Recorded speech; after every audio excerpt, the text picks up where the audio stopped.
C'est le passage obligé pour tous les Strasbourgeois qui comptent se passer la bague au doigt. Donc les mariés, ils arrivent. On ouvre les deux portes et c'est parti. C'est parti, mais pas pour tout le monde. Entre confinement strict, couvre-feu, jauge de participants limitée, les couples qui se préparaient au mariage ont dû choisir, réduire le nombre d'invités, se masquer, annuler ou reporter. À la mairie de Strasbourg, chaque année, entre 1200 et 1400 unions sont célébrées.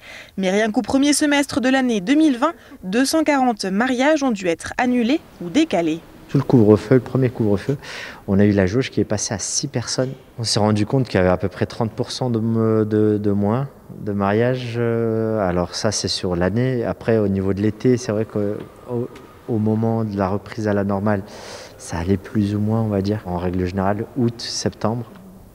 C'est aussi des périodes qui sont très propices à la célébration. Et là, on a vu que les chiffres ont baissé. Alors avec le nombre de mariages reportés, la crainte était de voir le nombre de demandes en 2021 exploser.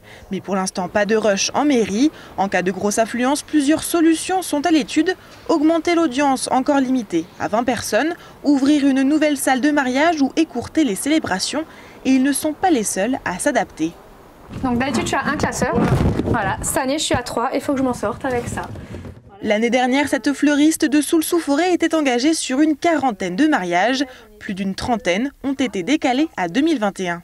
Avec les reports, il y a certains mariages qui se sont retrouvés sur les mêmes dates, donc embouteillage sur les locations, donc trouver des solutions. On avait déjà beaucoup de devis pour 2021, plus tous les reports. Donc là, on se retrouve déjà entre une cinquantaine, soixantaine de mariages. Et je continue à avoir de la demande là en ce moment tous les jours pour des rendez-vous pour encore cette année. Puis maintenant, ça commence même à se reporter pour 2022. Donc, ouais, c'est vraiment un casse-tête, il faut s'en sortir. Puis les modifications, ça prend beaucoup de temps, beaucoup d'énergie. Jusqu'à 8 mariages en un week-end, ce sera le record de cette entreprise. Aujourd'hui, il faut aussi s'accommoder au couvre-feu avec des mariages en journée, voire en semaine. Caroline organise le Wild Wedding Festival, un salon du mariage original et 100% alsacien.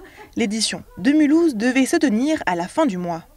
On a annulé déjà à cause des incertitudes au niveau des dates, mais surtout vu le nombre de reports qu'il y a eu de 2020 sur 2021, les exposants ou les prestataires du mariage sont déjà bien pleins. On va travailler plusieurs fois sur un même événement parce qu'on va le déplacer, donc c'est énorme, c'est vraiment chronophage, c'est un travail de longue haleine et sans plus-value. Donc les nouveaux couples qui arrivent pour dater sur 2021, les prestataires n'ont plus de disponibilité ou peuvent encore proposer des dates hors saison, mais ça devient vraiment très très compliqué. Après, ce qu'on propose, peut-être simplement faire un mariage civil en petit comité et voir pour une autre date en 2022. Il y a une tendance aussi dont beaucoup me parlent, c'est de faire 2 dates, quoi.